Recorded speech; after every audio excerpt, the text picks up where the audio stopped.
Que privilégio eu tenho de poder partilhar com você hoje um assunto tão solene, tão grave, tão urgente, tão necessário. Os acontecimentos no Brasil e no mundo chocam a todos nós, balançam as estruturas da nossa própria vida em face de tragédias tão gritantes que atingiram, por exemplo, o estado do Rio Grande do Sul. A maior enchente do século, onde centenas de cidades foram atingidas, muitas delas inundadas, estradas destruídas, barragens rompidas, rios transbordando pelas ribanceiras, inundando campos, cidades, vilas, arrastando tudo, destruindo tudo, deixando um rastro doloroso de dor e sofrimento. É claro que os prejuízos humanos e materiais são incalculáveis. Há situações irreparáveis, como pessoas que morreram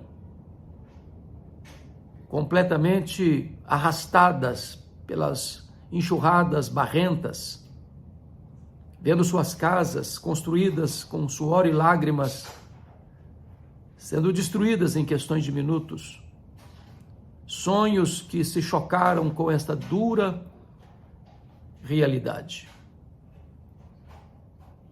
Vimos meses antes situação semelhante, mas não com tanta intensidade, no sul do estado do Espírito Santo. Temos visto terremotos, guerras, rumores de guerras, invasões de uma nação contra outra, de ataques terroristas,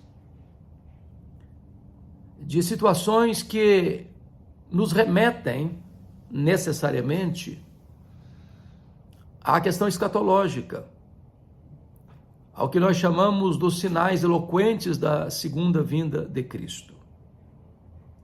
Algumas pessoas não gostam de tratar deste assunto, outras pensam que seria um exagero trazer à luz, a lume, este tema, mas precisamos estar apercebidos.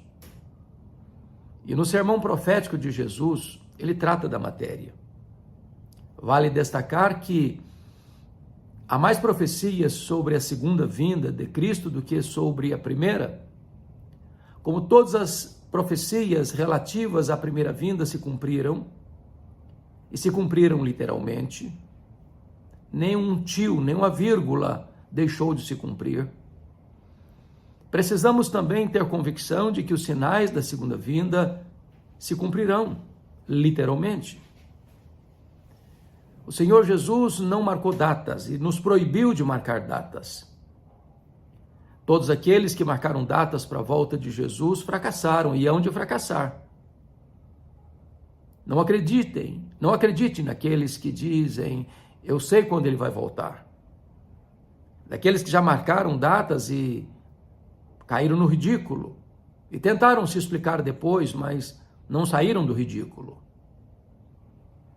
Porém, Jesus não nos deixou sem alertas, sem avisos, sem placas na beira do caminho. E quando foi perguntado quais seriam os sinais da destruição de Jerusalém, e que sinais haveria da sua segunda vinda e da consumação dos séculos, Jesus foi bem categórico, bem claro, bem específico, apontando-nos alguns sinais. O primeiro sinal que Jesus aponta é o falso ensino religioso, o engano religioso. Vede que ninguém vos engane.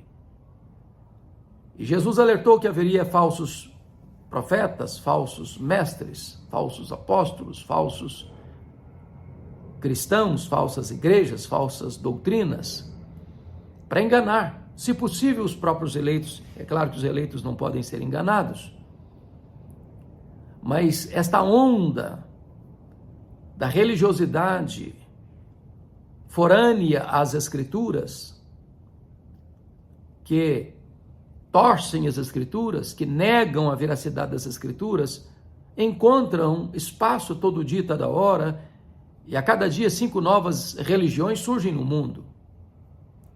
Há muitas pessoas hoje que não creem mais que a Bíblia é a palavra de Deus. Outros dizem que a Bíblia não é mais atual, ela serviu para o seu tempo, mas os tempos mudaram, a sociedade mudou e ela não é mais oportuna nem pertinente por ser um livro antigo. Aqueles que acham que a Bíblia precisa ser ressignificada, atualizada, caem nesta malha de engano. O engano religioso está aí em toda esquina. Cidades pequenas, cidades grandes. Os falsos religiosos, os oportunistas da fé, os milagreiros de plantão, com promessas mirabolantes, enganando as pessoas para oferirem vantagens com isso. E Jesus alertou-nos sobre isso. Jesus disse também que haveria guerras e rumores de guerras, reino contra reino, nação contra nação. A história da humanidade, conforme Arnold Toynbee, é a história das guerras, dos conflitos. A cada acordo de paz se investe mais em armamentos, em armas pesadas de destruição. O arsenal nuclear que se tem hoje, conforme Mikhail Gorbachev já havia dito em 1985 no seu livro Perestroika, daria para destruir o planeta 27 vezes. Nós somos a geração ameaçada pelo extermínio das bombas poderosíssimas, que estão nas mãos nem sempre de líderes sensatos.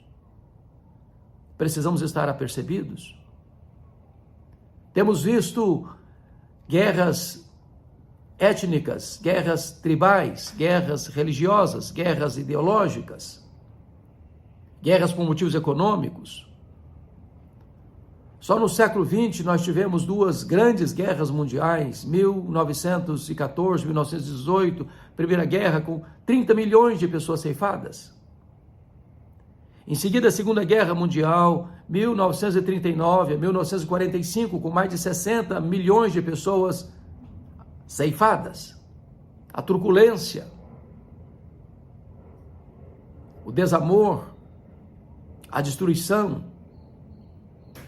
E isso é um sinal de que a sociedade perdeu por completo a sua direção de solidariedade, de companheirismo, onde o homem é o lobo do próprio homem.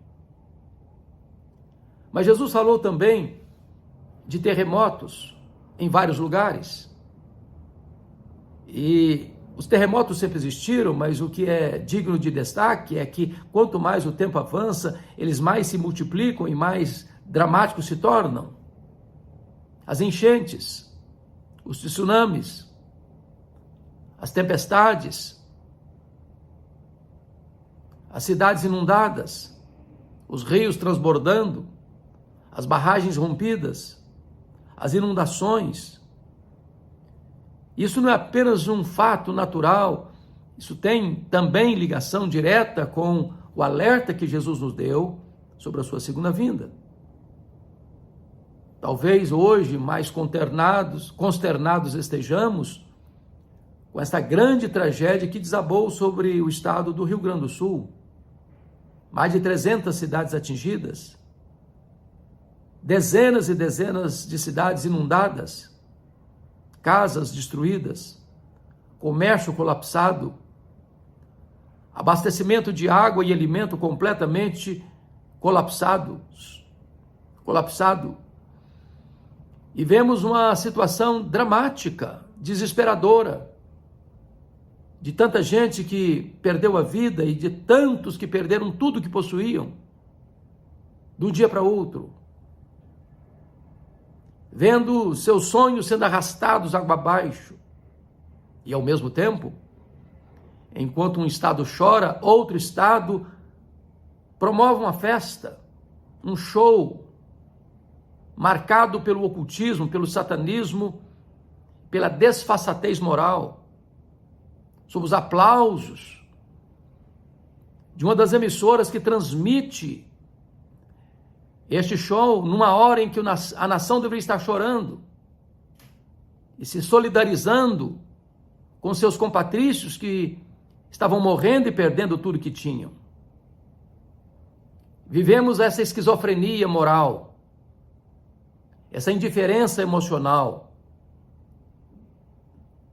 essa situação onde não se presta mais socorro, porque não adianta você, talvez até enviar alguma coisa e, ao mesmo tempo em que um está chorando, você está celebrando, e celebrando num show que deveria ser evitado para o bem moral da nossa nação, já tão assolada, já tão desgastada, com tantos escândalos, com tantas mazelas, com tantas situações adversas. Mas tudo isso aponta certamente para o sermão profético de Jesus sobre o fim dos tempos. O Senhor Jesus falou também da perseguição religiosa, em que os cristãos seriam entregues, e entregues às vezes pela própria família, pai lutando contra filho, filho lutando contra pai, mãe lutando contra filha, filha lutando contra mãe, onde os inimigos do homem seriam os da sua própria casa. A perseguição religiosa não é uma página virada na história, não, é o cardápio do dia em muitas nações. Nesse momento que eu estou lhe falando, há muitos cristãos presos, sendo torturados, sendo mortos por causa da sua fé. Onde há países dominados pelo regime comunista, onde ter uma Bíblia é um crime, onde frequentar uma igreja é uma proibição, onde construir um templo cristão é um assinte à lei, onde as pessoas são perseguidas, presas, torturadas e mortas, não porque praticam crimes, não porque abalam as estruturas da sociedade pelos desmandos e desobediência aos preceitos legais, mas simplesmente porque creem no Senhor Jesus, porque se declaram cristãos. E Jesus vai além no seu sermão profético, dizendo que o problema é a cristofobia. Eles serão odiados por todos por causa do nome de Jesus. O problema nem tanto é a questão da religiosidade, a questão é o nome de Jesus.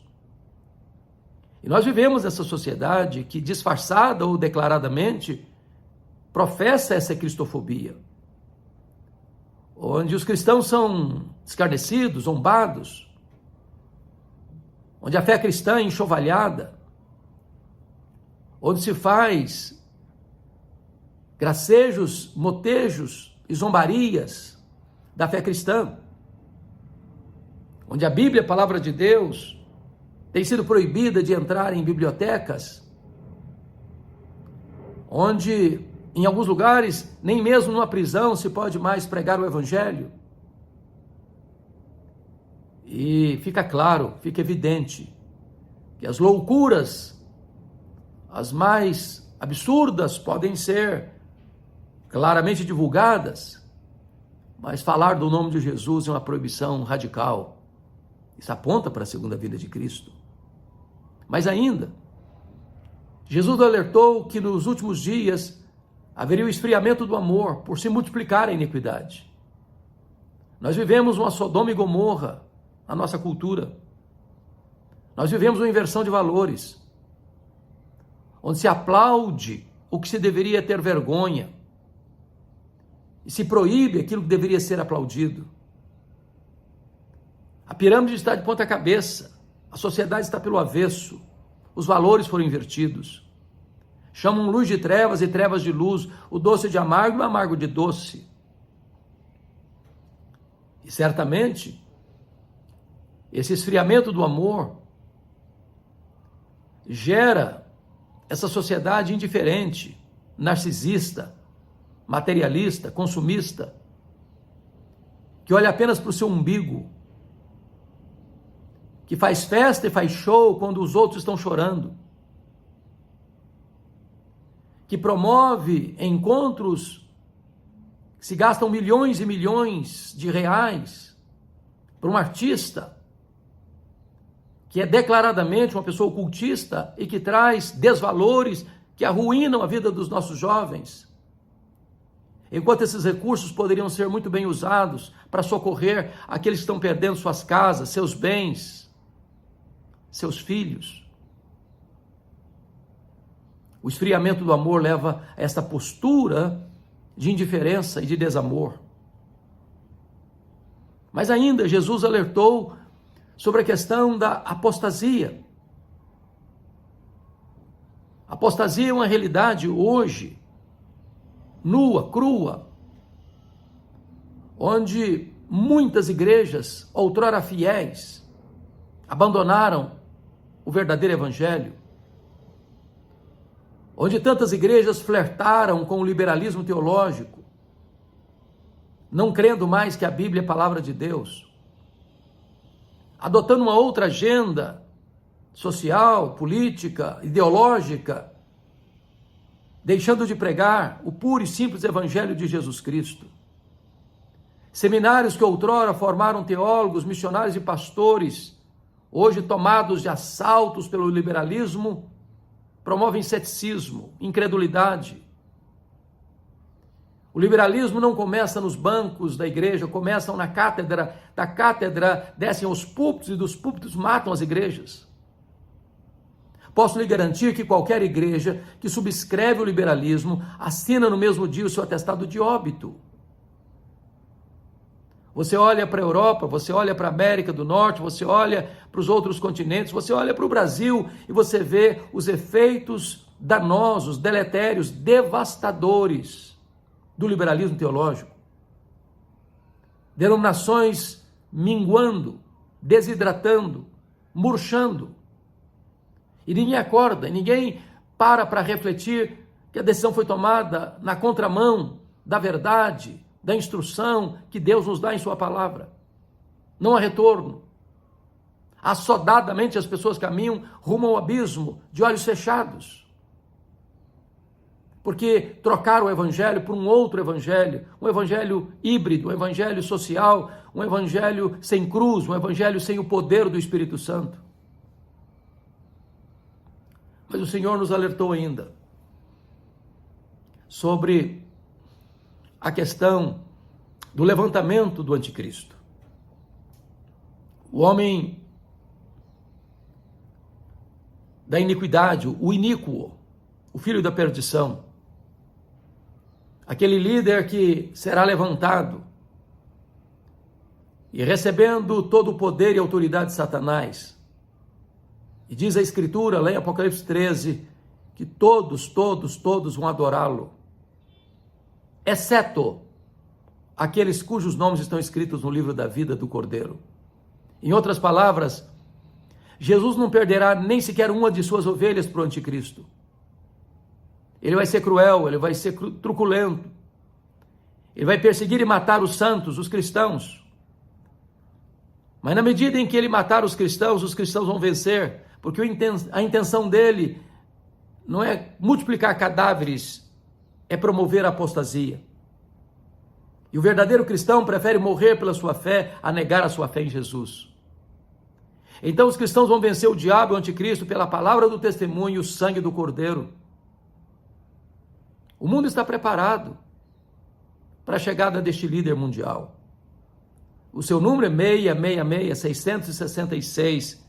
E talvez a melhor interpretação que já encontrei sobre isso é que a multiplicação do número repetido 3 vezes é ênfase absoluta, é grau superlativo. Como 7 é o número da perfeição e 6 é o número que antecede o 7, o 6 é o número da imperfeição. E 3 vezes 6, 6, é a imperfeição, a iniquidade, a crueldade, a maldade, no sentido máximo, em grau superlativo. Assim será o anticristo. Jesus nos alertou que quando esses sinais estivessem acontecendo, nós deveríamos nos acautelar, Nós deveríamos estar apercebidos, porque cedo ele voltaria para buscar a sua igreja. Estamos vivendo esse tempo de angústia entre as nações, de uma grande tribulação. A Bíblia menciona 4 expressões que representam a mesma coisa: a grande tribulação, a manifestação do homem da iniquidade, a apostasia e o pouco tempo de Satanás. Tempos de angústia, que serão abreviados por causa dos eleitos de Deus. O iníquo, o anticristo, recebe esse título iníquo porque ele será um homem sem lei. A palavra iníquo aí no grego é anomos, o prefixo a de negação e nomos, lei. É o homem que não vai se submeter à lei, estará acima da lei, que será a própria lei. Um déspota. Parece-nos que o mundo está ensaiando, abrindo o caminho, preparando o caminho para a chegada desse líder perverso, que será destruído pelo sopro da boca do Senhor Jesus. Então Jesus conclui o seu sermão profético, mostrando que a geração será como aquela do dilúvio. Noé pregou e o povo não quis ouvir. Noé construiu uma arca falando de um dilúvio que chegaria e o povo dava risada, escarnecia, zombava. Diz a Bíblia que as pessoas casavam e davam-se em casamento, comiam e bebiam, até que chegou o dilúvio. E certamente não há nenhum erro em casar e dar em casamento, comer e beber. O problema é que essas pessoas faziam essas coisas não levando Deus a sério.